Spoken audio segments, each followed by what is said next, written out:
마태복음 28장은 예수님께서 이제 부활하신 다음에 여인들에게 나타나시는 내용입니다. 천사들이 여인들에게 나타나서 예수님께서 부활하셨다는 사실을 증언했고, 예수님께서도 여인들에게 나타나서 자신의 부활하신 모습을 알리시고, 예수님의 제자들을 부르셨던 장소, 그 갈릴리로 제자들을 다시 오게 하라 말씀을 전하시는 내용이 나옵니다. 그런데 예수님께서 부활하셨다는 사실을 부인하기 위해서 대제사장들과 장로들, 로마의 경비병들은 예수님의 시체를 제자들이 훔쳐갔다라고 이제 거짓 소문을 이렇게 퍼뜨리게 됩니다. 그리고 마지막으로 마태복음 28장 16절부터 20절에 보면 예수님께서 제자 삼아라, 가서 예수님을 전하고 세례를 받게 하고 하나님의 말씀을 가르치면서 제자를 삼게 하라. 이것이 마태복음 20장 내용이라고 할 수 있습니다. 세 가지죠. 예수님께서 부활하시고 부활하신 후에 천사들과 또 예수님 자신이 그 부활 사실을 여인들에게, 제자들에게 알리시는 것, 이 부활 사실을 두 번째로 숨기기 위해서 유대 종교 지도자들이 은폐를 하려고 한 것, 그리고 예수님께서 그럼에도 불구하고 예수님의 제자 삼으라 이렇게 사명을 주시는 내용입니다. 첫 번째로 보면 마태복음 28장 1절부터 7절에 보면은 여인들이 예수님의 시신에 향품을 이제 바르기 위해서 예수님의 무덤에 올 때 천사를 만나게 되죠. 큰 지진이 나고 천사가 예수님의 시신 앞에 돌을 굴리면서 말을 합니다. 너희는 무서워하지 말아라. 십자가에 못 박힌 예수는 여기 계시지 않고 살아나셨다. 그가 누우셨던 곳을 봐라. 그리고 제자들에게 갈릴리로 가서 부활하신 예수님을 만나라고 얘기해줘라. 이때 지키던 자들은 천사를 무서워하여 떨면서 죽은 사람과 같이 되었다 이렇게 말씀하고 있습니다. 우리가 어떻게 예수님의 제자가 되어야 될 수 있는가? 바로 예수님을 믿음에서부터 시작하죠. 이미 예수님을 믿고 있다면 우리가 다시 한번 감사할 일이지만 우리의 믿음을 다시 한번 이렇게 점검해 볼 수 있기를 바랍니다. 천사들이 예수님의 제자들, 특별히 여인들에게 나타나서 부활 소식을 알릴 때 경비병들은 무서워 떨며 죽은 사람과 같이 되었다라고 말씀을 합니다. 초자연적인 역사를 우리가 만나게 된다면 이런 상황에서 모든 인간은 이 경비병들처럼 두려워하고 떨 수밖에 없을 것입니다. 마지막 심판날에 예수님을 만나게 될 때 수많은 사람들이 참으로 무섭고 지금까지 경험하지 못했던 두려움을 반드시 경험하게 될 것입니다. 만왕의 왕이신 권세 있는 예수님을 만나게 될 때, 만나게 되는 날이 분명 모든 사람에게 다가오죠. 그런데 그 예수님을 심판주로 우리가 만나서는 안 될 것입니다. 아직 기회가 있을 때, 문이 열려 있었을 때 예수님을 구원자와 주님으로 받아들여야 할 것입니다. 세상 사람들은 하나님을 두려워하지 않습니다. 왜냐하면 하나님이 눈에 보이지 않기 때문에 그렇죠. 보이지 않으시는 하나님이기 때문에 세상 사람들은 하나님을 두려워하지 않고 죽어봐야 별거 있겠냐, 그냥 흙으로 돌아갈 뿐이지, 막연하게 이렇게 생각하면서 자기의 양심을 잠재우려고 합니다. 그런데 예수님께서 부활하신 이후에 또 간접적으로 천사들이 이 경비병들 앞에 서서 두려워했는데, 경비병이 이 천사의 나타남에도 이렇게 두려워했다면 이 세상의 마지막 심판날에 예수님을 만나게 될 때 모든 이들이 참으로 두려운 그 경험들을 예수님을 믿지 않는 자들은 그렇게 할 수밖에 없을 것입니다. 그래서 우리가 예수님을 제대로 믿고 있는지 돌아보고 이 예수님을 믿는 것이 우리 인생에 가장 중요하다는 것이죠. 추수감사절을 우리 교회에서 이렇게 준비를 하고 있는데, 저도 지인들에게 앞서 말씀드린 것처럼 물티슈도 나눠주고 또 뭐 여러 가지 선물도 먹을 것도 주면서 교회로 초청해야 되겠다 이제 그런 생각을 갖게 됐는데 우리가 이제 떡볶이 전도도 하고 이제 귤로 앞으로 또 주면 어떨까 이런 생각도 있는데 결국 교회로 초청하는 이유가 무엇입니까? 예수님이 어떤 분이신지를 분명히 알려주고 저들로 하여금 예수님을 구원자뿐만 아니라 주님으로 영접해서 죽음으로부터 지옥으로부터 마귀로부터 자유함을 주기 위해서 우리가 전도도 하고 초청 잔치도 이렇게 벌이는 거 아니겠습니까? 그래서 제가 이걸 최근에 전도도 하고 초청 주일도 준비하면서 다시 한번 이 복음을 전해야 되겠다 그런 생각이 들었습니다. 혹 뭐 다른 교회에 올 수도 있고 하나님께서 우리를 과정으로 삼아서 하나님 나라의 우리 복음을 듣는 이들을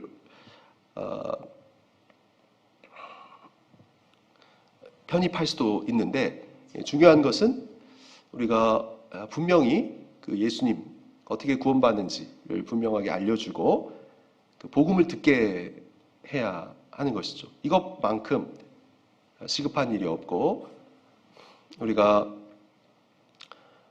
구원의 통로로서 하나님께 쓰임 받기를 이제 하나님께서 원하신 줄을 믿습니다. 그래서 제가 이제 추수감사절 그 전도 메시지를 이제 좀 준비를 해놨는데 앞으로 노방 전도할 때 그리고 뭐 지인들에게 교회로 초청할 때 이것을 좀 활용해야 되겠다 그런 생각을 하고 있습니다. 그래서 우리는 예수님이 누군지를 분명히 알고 예수님을 올바로 또 전해줄 수 있어야 하겠죠. 예수님은 어떤 분이십니까? 이 세상에 존재하는 모든 것들, 또 사람을 창조하신 분이 아니겠습니까? 또 예수님의 허용 없이는 이 땅에 일어나는 일이 하나도 없습니다. 여러분 이걸 믿습니까? 예수님의 허용 없이는 이 땅에 일어나는 일이 하나도 없죠. 예수님은 창조주실 뿐만 아니라 모든 것의 주인이십니다. 그리고 예수님은 우리를 가장 사랑하시는 분이죠. 그리고 모르는 것이 없으시고 못하시는 것이 없으신 분이 바로 예수님이며 세상을 마무리하실 주인이 바로 예수님입니다. 예수님 외에는 우리에게 영원한 생명과 참 만족과 기쁨과 평안과 행복을 줄 수 없죠. 예수님은 내 뜻대로 살아가는 죄값을 치르시기 위해서 죽으셨고 3일 만에 부활하셨는데 그 예수님을 구주와 주님으로 모시면 예수님을 따르기로 결단하면 죽음과 또 지옥과 마귀로부터 해방되고 천국을 이 땅에서부터 시작한다는 것이 복음의 핵심입니다. 우리의 생명보다 귀한 것이 무엇이겠습니까? 사는 날 동안 어찌 기회를 놓치고 죽어서 영원히 우리가 후회하겠습니까? 예수님을 내 자신의 구주와 또 주님으로 모셔서 죽어도 영원히 살고 또 이 땅에서도 행복하고 기쁘고 또 평안하게 우리 모두가 살 수 있기를 간절히 소망합니다. 우리가 복음을 이렇게 알고 복음을 전할 수 있어야 한다는 것이죠. 교회 초청해서 결국은 예수님을 믿는지의 여부에 따라서 영원한 운명이 결정되기 때문에 우리는 내가 이렇게 예수님을 믿고 예수님을 바로 알려주고 예수님을 믿으라고 전해주는 그 역할을 이 사명을 계속 잘 감당해야 할 것입니다.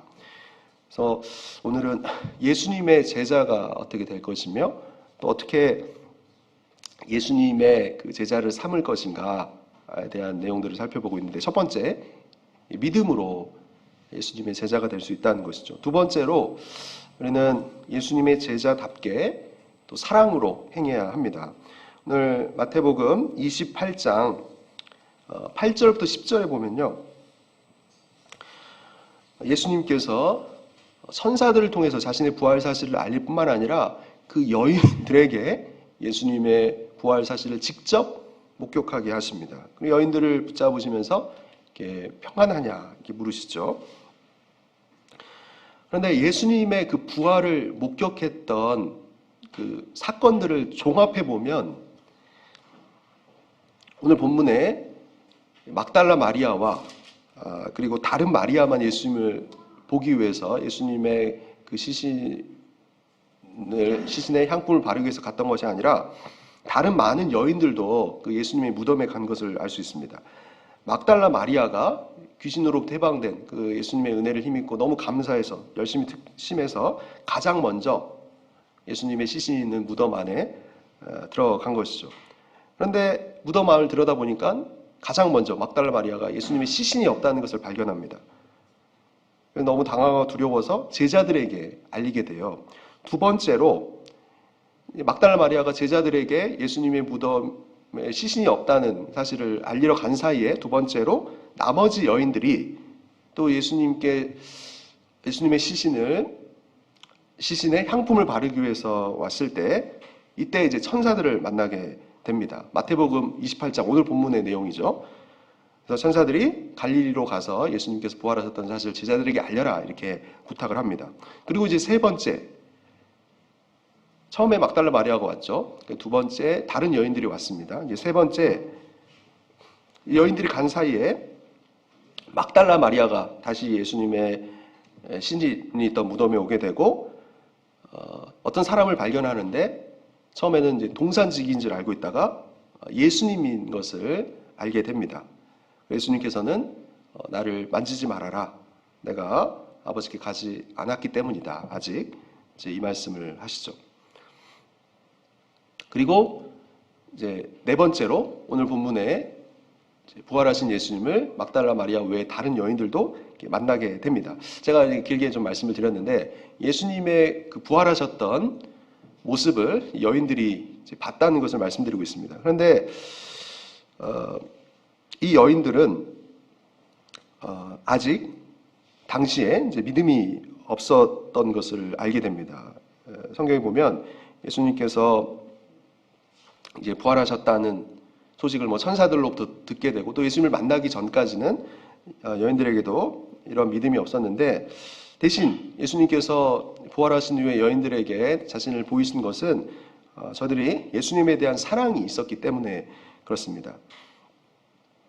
우리에게도 이러한 예수님에 대한 사랑이 있는지 이 시간 좀 돌이켜 볼 수 있길 바랍니다. 예수님의 은혜로 우리가 예수님을 따르는 제자로서 마땅히 예수님을 사랑하고 또 형제를 사랑하는 모습이 있는지 이것이 예수님의 제자다운 모습이죠. 그런데 예수님에 대한 사랑이 있는지 없는지 어떻게 그것을 알 수 있는가? 요한 1서에 보면 하나님 말씀에 순종하는지 여부를 보고 예수님을 사랑하는지를 알 수 있다라고 말씀합니다. 최근 나의 삶 속에서 하나님께 완전히 굴복한 모습이 있는가? 아니면 하나님의 말씀을 알면서도 버티고 있는가? 우리 자신을 돌아볼 필요가 있습니다. 예수님을 사랑하는 자는 요한 1서에 보면 그 계명을 듣고 순종하는 자라고 말씀하지 않습니까? 사랑하는 자의 말을 듣게 되어 있죠.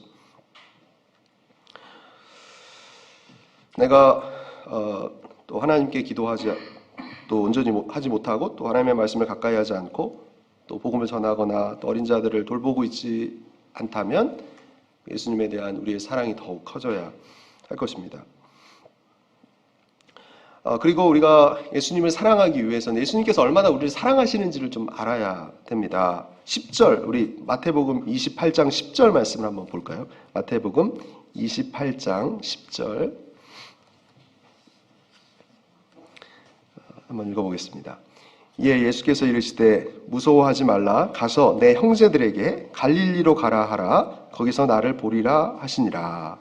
10절에서 제가 주목하고자 하는 말씀은 예수님께서 여인들에게 예수님의 제자들을 어떻게 표현하고 있습니까? 형제라고 말씀하고 있죠. 내 형제들에게 갈릴리로 가라고 전하라 이렇게 말씀하고 있습니다. 예수님의 제자는 당시에 기도도 안 하고 또 예수님의 말씀도 잘 안 듣고 예수님을 버리고 간 이들이 아닙니까? 예수님의 부활도 예수님의 제자들은 기대하지 않고 또 믿음이 없던 자였지만 예수님께서는 형편없이 생활하는 제자들에 대해서 여전히 형제라고 말씀하시죠. 우리가 참으로 진실하게 예수님을 섬기지 못하고 또 세상과 타협하며 탕자 같은 생활을 한다고 할지라도 우리의 행동에 관계없이 예수님께서는 우리가 생각하는 것 이상으로 우리를 사랑하십니다. 예수님을 때로 제대로 따르지 못한다 할지라도 또 방황한다 할지라도 여전히 우리를 예수님께서 사랑하시고 또 우리에게 기대하시죠. 그래서 우리도 예수님께 받은 이러한 사랑으로 서로를 용납하며 우리가 살아갈 수 있어야 할 것입니다. 예수님의 제자가 되기 위해서는 예수님에 대한 분명한 믿음이 있어야 하고 또 예수님의 예수님께서 주시는 믿음을 가진 자라면 우리가 예수님을 마땅히 사랑하고 또 하나님의 말씀에 순종하면서 또 이웃을 사랑하기 위해 힘써야 할 것입니다. 마태복음 28장 11절과 15절 이어서 보면 예수님의 대적자들이 예수님의 부활을 부인하고 있는 내용이 나오거든요. 경비병 중에 몇이 대제사장들에게 가서 예수님의 부활 사실을 알리는 내용이 나옵니다. 여기 보면 이때 대제사장들과 장로들이 군인들에게 돈을 많이 주고 이렇게 얘기를 합니다. 제자들이 밤에 와서 우리가 잘 때 예수를 도둑질하여 갔다. 그래서 이 말이 유대인 가운데 두루 퍼지게 됩니다. 거짓말 자체는 모순을 많이 안고 있습니다. 경비병이 여러분 생각해 보십시오. 예수님의 무덤을 지키면서 어떻게 잘 수 있었을까? 경비병들은 제자들이 밤에 와서 예수를 도둑질하여 갔다고 말을 하는데 과연 경비병들이 예수님의 무덤을 지키면서 잘 수 있었을까? 엄청난 큰 지진이 있었다고 성경은 말씀하고 있고 돌 굴리는 소리가 날 때 과연 경비병들이 잘 수 있었을까요? 한두 명은 그럴 수 있었을지 몰라요. 그러나 최소 10명 이상이 예수님의 무덤을 지키고 있었습니다. 모두가 다 잘 수가 없죠. 그리고 경비병들이 골아서 떨어졌다면 어떻게 훔쳐간 것을 저들이 알 수가 있겠습니까? 누가 가져가나 보면서 저들이 잤을까? 이처럼 이 대제사장들과 장로들이 꾸며낸 말 자체가 모순이라는 것이죠. 이들은 예수님의 부활을 안 믿으려고 할 뿐입니다. 당시에 대제사장이었던 이 가야바와 안나스 그리고 장로들은 이런 예수님의 부활하셨다는 경비병들의 말을 듣고 그때라도 마음을 바꿀 기회가 있었을 것입니다. 대제사장들과 장로들에게도 이 예수님의 시신이 없어졌다는 예수님의 부활하셨다는 사실은 저들에게 좋은 기회였지만 저들은 그것을 놓쳐버리죠. 이제는 과연 평소 예수께서 말씀하셨던 대로 죽은 자들 가운데서 부활하셨구나 이 경비병들의 얘기를 듣고 또 부활이 사실이구나 지금까지는 부인했지만 하나님께서 인간의 몸을 입고 이 땅에 오실 수 있구나 여기까지는 더 이상 우리가 부인할 수 없다. 그리고 우리가 크게 범죄했고 잘못했구나. 이렇게 그때 대제사장들과 장로들은 회개하고 자복하고 예수님을 믿을 기회를 가질 수 있었을 것입니다. 그러나 저들은 또다시 이 부활 사실을 감추려는 배교를 짜고 있죠.